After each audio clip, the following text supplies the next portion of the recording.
একটা ছোট বিজনেস শুরু করার ইচ্ছা ছিল অনেক দিন ধরেই। আর সেটা বাস্তবায়ন করতে গেলে কিছু প্রোডাক্ট তো অবশ্যই লাগবে। তো আমি আমার বিজনেসের জন্য চুড়িটাকেই বেশি প্রাধান্য দিলাম। কারণ চুড়ির ওপর মেয়েদের তো একটা উইকনেস থাকেই। তো আমি কি কি অর্ডার করেছি সেগুলো আপনাদের সাথে শেয়ার করছি। আমি প্রথমে শুরু করার জন্য ছোট একটা কম্বো প্যাকেজ নিয়েছি। এই কম্বে ছিল এই মোটা চুড়িগুলার 3টা সাইজ।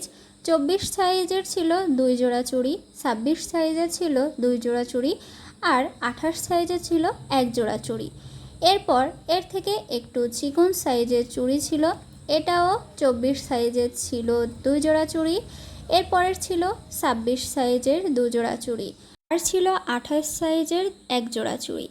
এরপর স্কোয়ার শেপের চুড়ি ছিল, এটাও 24 সাইজের 2 জোড়া চুড়ি ছিল, 26 সাইজের 2 জোড়া চুড়ি ছিল, আর 28 সাইজের 1 জোড়া চুড়ি।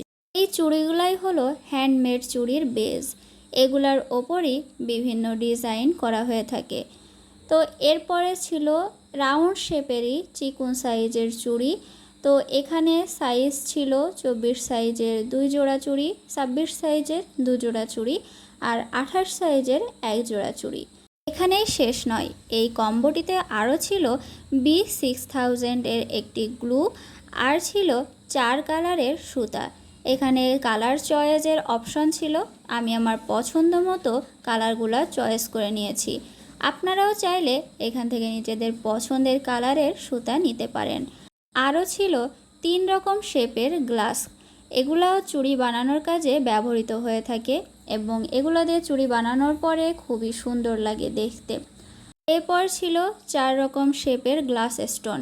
হ্যান্ডমেড চুড়ি বানানোর ক্ষেত্রে এই স্টোনগুলোর কোনো বিকল্পই নাই। এরপরে 10 পিস কড়িও ছিল, যেটা চুড়ি বানানোর ক্ষেত্রে অবশ্যই ব্যবহৃত হয়। আর ছিল সিকোয়েন্স, এটা গোল্ডেন কালারের সিকোয়েন্স ছিল। এরপরে এই সুতা ছিল, এগুলো একটু শাইনি টাইপের সুতা। আর ছিল এই ঝুড়িগুলা, এগুলাকে ঝুড়ি বলেই আমি চিনে থাকি, এর অন্য নাম আছে কি না আমি জানি না। এরপরে সিলভার আর গোল্ডেন 2 রকমের লেস ছিল, আর ছিল ঝুনঝুনি। তো এই কম্বোটা আমি নিয়েছি FAM ফ্যান্সি শপ 2 পেজ থেকে। তাদের পেজটা আমি ক্যাপশনে ট্যাগ করে দেব, আপনারা তাদের পেজটা অবশ্যই ভিজিট করবেন। আমার এই ছোট্ট পেজটাকে ভালোবাসা দিয়ে পাশে থাকবেন, আর আপনাদের পছন্দের ডিজাইনের চুড়ি অর্ডার করতে অবশ্যই ইনবক্স করবেন।